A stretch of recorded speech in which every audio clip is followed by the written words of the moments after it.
Some secrets are too heavy for small shoulders to carry. When 10-year-old hands reach for a tablet to capture what innocent eyes should never see, the ripple effect can shatter lives in ways no one could imagine. This is the story of how a child's desperate attempt to protect her father became the very evidence that would seal her own tragic fate. In the quiet suburbs of Atlanta, Georgia, the Henderson family appeared to embody everything their neighbors admired. 38-year-old Darrell Henderson carried himself with the unmistakable bearing of his military past. A former Army sergeant who had successfully transitioned into cybersecurity, Darrell commanded respect both at work and in his community.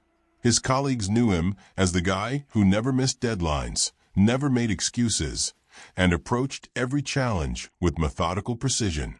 At home on Oakwood Drive, Darrell's life seemed to revolve around the two people who meant everything to him. His wife of 12 years, Keisha Henderson, was the kind of woman who made their house feel like a home. She organized neighborhood barbecues, volunteered at their daughter's school, and had a laugh that could fill a room. Friends often commented on how perfectly balanced their relationship seemed, his quiet strength complementing her warm, outgoing nature.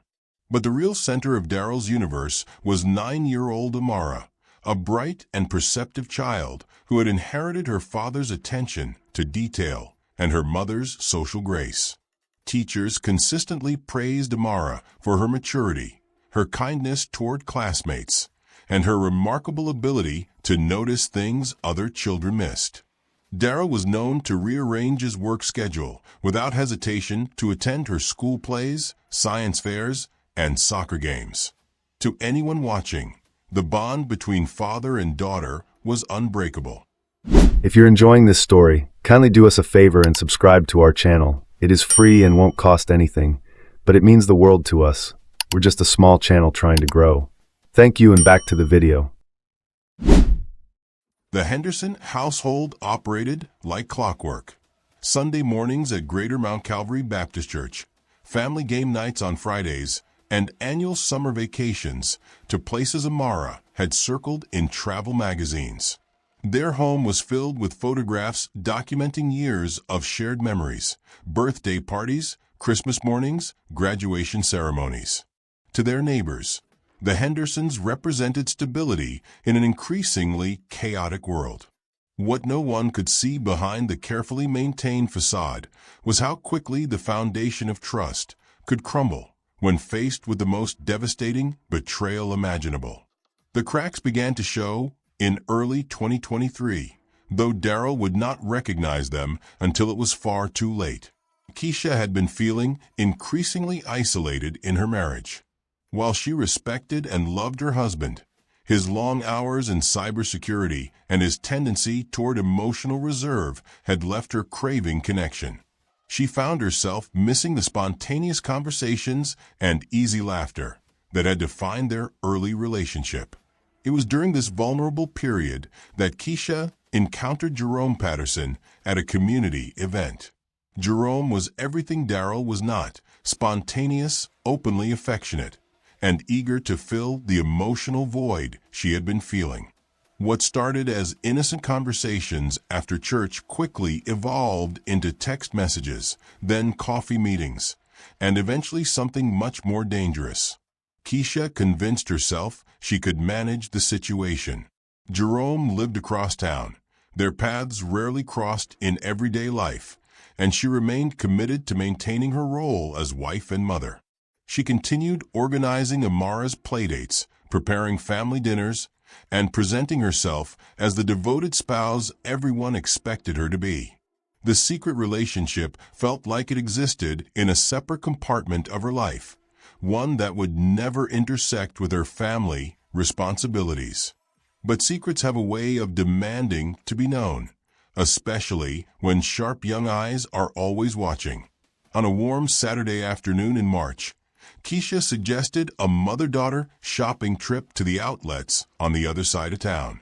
For 9-year-old Amara, it seemed like a perfectly normal weekend adventure. She climbed into the passenger seat of their Honda Pilot, chattering about a new book series she wanted to find and speculating about whether they might stop for ice cream afterward. What Amara didn't know was that Keisha had arranged to meet Jerome in the parking lot of a department store, planning to steal a few minutes together under the cover of running errands. After parking near the back of the lot, Keisha told Amara to wait in the car while she quickly spoke with a friend about borrowing something for an upcoming church event. Amara had always been an obedient child, but she was also naturally curious. Something about her mother's rushed explanation didn't feel quite right.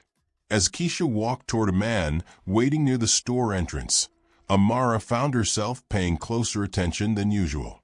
From her position in the car, Amara watched her mother approach the stranger with a familiarity that seemed out of place. This wasn't one of the family friends Amara recognized from church or neighborhood gatherings. The conversation between her mother and the man quickly shifted from casual to intimate, their body language suggesting a connection that made Amara's stomach tighten with confusion. Then it happened. Her mother leaned into the man's embrace, and they shared a kiss that lasted far too long to be anything innocent. Amara felt her world shift in that moment, though she couldn't fully understand why. She knew instinctively that this was something her father wasn't supposed to see, something that would hurt him deeply if he knew. Acting on an impulse she couldn't fully explain, Amara quietly reached for the tablet resting beside her. Her father had always taught her that the truth was the most important thing, even when it was difficult. With shaking hands, she began recording through the car window. The footage was shaky, captured by small fingers trying to hold steady, but it clearly showed her mother in an embrace that belonged to someone other than her father. The brief encounter lasted only minutes. When Keisha returned to the car, her demeanor was casual, almost cheerful. She asked if Amara was ready to head inside and start shopping. To Keisha, it was just another successfully concealed meeting. To Amara, it was the moment when her understanding of her family fundamentally changed. That night, as Amara lay in bed staring at the ceiling, she felt the weight of the secret pressing down on her chest. She loved both her parents deeply, but the knowledge of what she had witnessed felt impossible to carry alone. She was too young to confront her mother directly, too afraid of the consequences. But the thought of her father living unknowingly with this betrayal felt equally unbearable. After 3 sleepless nights, Amara made a decision that would change everything. She took a piece of paper from her school notebook and, in her careful 3rd-grade handwriting, wrote the words that would shatter her family. "Daddy, I'm sorry, but I have to tell you something. I saw Mommy kissing another man. I recorded it on my tablet, so you would believe me. Please don't tell her I told you. I love you so much." She folded the note carefully and waited for the right opportunity. When her father left his wallet on the kitchen counter while showering, Amara slipped the folded paper inside, placing it between his credit cards where she knew he would eventually find it. Then she went about her normal routine, attending school, completing homework, and eating dinner with parents who had no idea that their 9-year-old daughter had just lit the fuse on a bomb that would destroy them all. If you're enjoying this story, kindly do us a favor and subscribe to our channel. It is free and won't cost anything, but it means the world to us. We're just a small channel trying to grow. Thank you, and back to the video. 2 days later, during his lunch break at the office, Daryl opened his wallet at a downtown sandwich shop. The folded piece of notebook paper caught his attention immediately. He recognized Amara's distinctive handwriting from years of helping with homework assignments. As he unfolded the note and read his daughter's words, the bustling restaurant around him seemed to fade into silence. The ground beneath Daryl's carefully constructed world began to crumble. His wife, the woman he had trusted completely for 12 years, was being accused of infidelity by their own daughter. And there was proof apparently waiting for him at home. He sat motionless for several minutes, the sandwich growing cold in front of him, as he tried to process the magnitude of what he was reading. That evening, Darrow returned home and moved through his usual routine with mechanical precision. He kissed Keisha hello, asked about her day, and helped Amara with her math homework. But the note remained folded in his pocket, its words echoing in his mind with every interaction. When the opportunity arose, he asked Amara if they could talk privately in her room. With trembling hands, his daughter reached for her tablet and pressed play. On the screen, Darrow watched his wife embrace Jerome Patterson in the department store parking lot. The footage was brief but unmistakable. Intimate conversations, lingering touches, and kisses that belonged to lovers, not friends. As he watched, Darrow felt something inside his chest crack and break apart. Amara looked up at her father with tears in her eyes, terrified that she had made a terrible mistake. But Darrow placed his hand gently on her shoulder and told her she had done exactly the right thing. He assured her that she wasn't in trouble, that telling the truth was never wrong, even when it was painful. Outwardly, he remained calm and supportive. Inwardly, he was coming apart. The betrayal cut deeper than Darrow had thought possible. But as he processed the evidence over the following days, a more devastating possibility began to take shape in his mind. Keisha's affair was happening now. But what if there had been others? What if their entire marriage had been built on deception? The timeline began to haunt him. Keisha had been spending more time with old friends during the early months of their marriage, around the same time she had become pregnant with Amara. Until now, Darrow had never questioned his role as a father. He had been present for every milestone, from first steps to first day of school, building what he thought was an unshakable bond with his daughter. But the seed of doubt, once planted, grew rapidly. If Keisha was capable of this level of deception now, what else had she hidden from him? The possibility that Amara might not be his biological child became an obsession that consumed his thoughts during work meetings and kept him awake at night. Without telling anyone, Darrow arranged for a private paternity test. He collected a hair sample from Amara's brush and submitted it to a laboratory, paying extra for expedited results. The waiting period was agony. At home, he found himself studying his daughter's face, searching for resemblances he had always taken for granted. When the results arrived by mail, Darrow read them alone in his parked car outside the office. The conclusion was unambiguous. He was not Amara's biological father. The betrayal multiplied instantly. This wasn't just about Keisha's current affair. It was about 9 years of raising a child under false pretenses, 9 years of building his identity around a lie. Something fundamental shifted in Darrow's mind that day. The disciplined, rational man his colleagues respected was being replaced by someone consumed with humiliation and rage. He began to see his entire life as a carefully constructed deception orchestrated by Keisha. In his twisted logic, she had not only betrayed their marriage vows, but had stolen his very identity as a father. For weeks, Darrow continued to maintain his facade of normalcy while internally nursing a wound that grew more infected with each passing day. He sat across from Keisha at dinner, helped Amara with homework, and attended church on Sunday mornings, all while planning something that would allow him to reclaim what he saw as his stolen dignity. The plan that formed in his mind was both calculated and devastating. Rather than confront Keisha directly and risk exposure, he would create an opportunity for control and isolation. At dinner one evening, he suggested a family vacation to celebrate their upcoming anniversary. He spoke of reconnection, of giving Amara a reward for her excellent school performance, and of spending quality time away from the distractions of daily life. Keisha embraced the idea enthusiastically.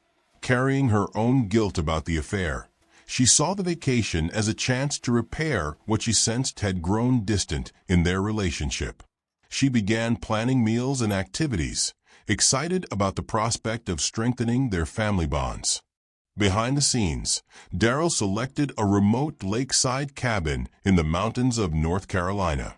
The property was isolated, surrounded by dense woods, and far from neighbors who might hear or see anything unusual.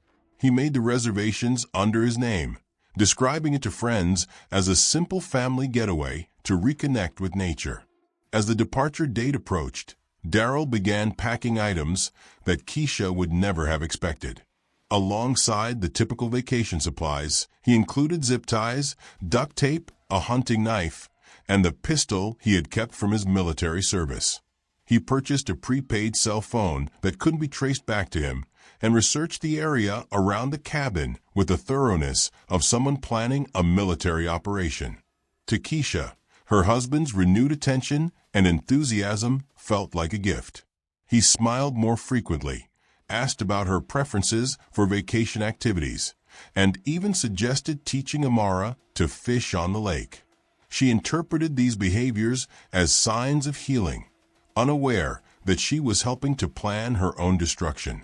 On a bright Friday morning in early May, the Henderson family loaded their Toyota Highlander with vacation supplies and headed north toward the mountains. To anyone who saw them leaving, they looked like the picture of an excited family embarking on a well-deserved getaway. Keisha chatted about hiking trails she had researched. Amara pressed her face against the window to spot interesting roadside attractions, and Daryl maintained a steady stream of conversation about fishing techniques and campfire cooking. The cabin exceeded their expectations when they arrived. Nestled among towering pines with a private dock extending into the crystal-clear lake, it seemed like the perfect setting for family memories. Keisha immediately began unpacking and organizing their temporary home, while Amara explored the surrounding area with the boundless energy of a child on vacation. For the first 2 days, the Henderson family vacation unfolded exactly as Keisha had hoped. They hiked forest trails hand in hand, cooked elaborate meals together, and spent evenings around a fire pit sharing stories and roasting marshmallows. Daryl seemed more relaxed than he had been in months, laughing at Amara's jokes and showing affection toward Keisha that felt genuine. What Keisha couldn't see was that her husband was simply waiting for the perfect opportunity to act on the plan he had been developing for weeks. On Sunday morning, Daryl suggested an early fishing expedition on the lake. He had rented a small aluminum boat and wanted to try catching bass before the sun got too high. Keisha declined, saying she would prepare a special breakfast for their return. The arrangement seemed natural and innocent, exactly what Daryl had been hoping for. As father and daughter walked down to the dock together, Amara chattering excitedly about the possibility of catching her first fish, neither of them could have imagined that they were walking toward the end of her young life. Daryl helped her into the boat, handed her a small fishing rod, and pushed off from the dock into the serene morning silence. They drifted to a secluded cove on the far side of the lake, where the water was deep and the shoreline empty. Amara sat near the edge of the boat, legs dangling over the side, completely trusting in her father's protection. In her innocent mind, this was simply another adventure they were sharing together. What happened next was swift and merciless. As Amara leaned forward to watch for fish in the clear water, Daryl moved behind her with the calculated precision of his military training. In one fluid motion, he gripped her small frame and forced her head beneath the surface. She struggled desperately, her small hands clawing at his arms, but she was no match for his strength and determination. Within minutes, the fight left her body and the water grew still. Daryl pulled his daughter's lifeless form back into the boat, covering her carefully with a tarp he had packed among the fishing supplies. He sat in the silence that followed, staring across the peaceful lake as if nothing had changed, then restarted the motor and headed back toward the cabin. Keisha was waiting with breakfast when he returned alone. She smiled warmly and asked the question that seemed perfectly natural. "Where's Amara?" Daryl's response was calculated to buy him the time he needed. He explained that their daughter had grown tired from the early morning and was napping under some shade in the boat. He suggested they walk down to the dock together to wake her gently. Keisha agreed without hesitation, following her husband toward the water with no sense of the horror that awaited her. At the dock, Daryl's carefully maintained composure finally cracked. Years of suppressed rage and humiliation exploded to the surface as he confronted his wife with everything he had discovered. He accused her of 12 years of deception, of destroying his identity as a father, of reducing his entire life to an elaborate lie. Keisha tried desperately to explain, to apologize, to somehow repair the damage, but her words fell on ears that were no longer capable of hearing anything except his own pain and anger. When Daryl pulled the hunting knife from his waistband, Keisha's pleas turned to screams. But they were too far from civilization for anyone to hear. He drove the blade into her chest again and again, each thrust fueled by his belief that she alone was responsible for destroying everything he had built his life around. Keisha fought desperately, leaving deep scratches along his forearms as she tried to defend herself. But her resistance was brief. With a final slash across her throat, her cries fell silent, and the morning returned to its previous calm. Breathing heavily, but moving with methodical precision, Daryl dragged Keisha's body to the boat and placed it beside their daughter under the blood-stained tarp. He then piloted the boat to the deepest part of the lake, where he weighted both bodies with heavy rocks and rope before lowering them into the dark water.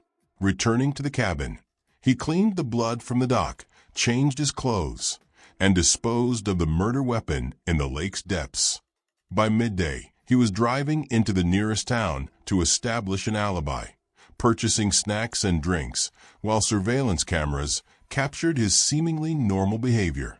That evening, using the untraceable cell phone he had prepared, Daryl called local authorities to report his wife and daughter missing.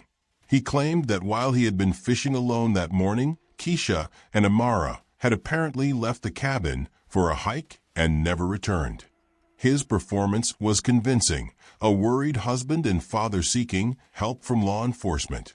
But investigators began noticing inconsistencies almost immediately. Keisha's purse and phone were still in the cabin, unusual for someone going on a hike. Blood traces on the dock, despite Daryl's cleaning efforts, raised immediate red flags. The scratches on his arms, which he attributed to fishing accidents, seemed inconsistent with his story. When search dogs alerted strongly at the dock and divers found both bodies in the lake within 24 hours, Daryl's carefully constructed cover story collapsed completely. Faced with overwhelming physical evidence, including the zip ties and duct tape found in his vehicle, he eventually confessed to both murders. During his confession, Daryl showed no visible emotion as he described drowning Amara and stabbing Keisha. He spoke of his actions as justified responses to unbearable betrayal, never acknowledging that he had murdered an innocent child whose only crime was trusting her father with the truth. The case proceeded to trial in late 2024, where prosecutors methodically presented the evidence of premeditation. The internet searches about disposing of bodies, the weapons and restraints packed for the vacation, the staged alibi calls, and most powerfully, Amara's handwritten note that had triggered the entire chain of events. The defense attempted to argue temporary insanity brought on by the trauma of discovering his wife's infidelity and his daughter's paternity, but the evidence of careful planning was overwhelming. This was not a crime of passion. It was calculated murder designed to eliminate what Daryl saw as the sources of his humiliation. After less than 2 days of deliberation, the jury returned guilty verdicts on 2 counts of first-degree murder, along with additional charges for evidence tampering and filing false police reports. During sentencing, the judge delivered words that captured the magnitude of Daryl's betrayal. you were entrusted with protecting the two people who loved you most in this world. Instead, you became the very danger they needed protection from. Darrell Henderson was sentenced to life in prison without the possibility of parole, ensuring he would never again have the opportunity to harm innocent people who trusted him.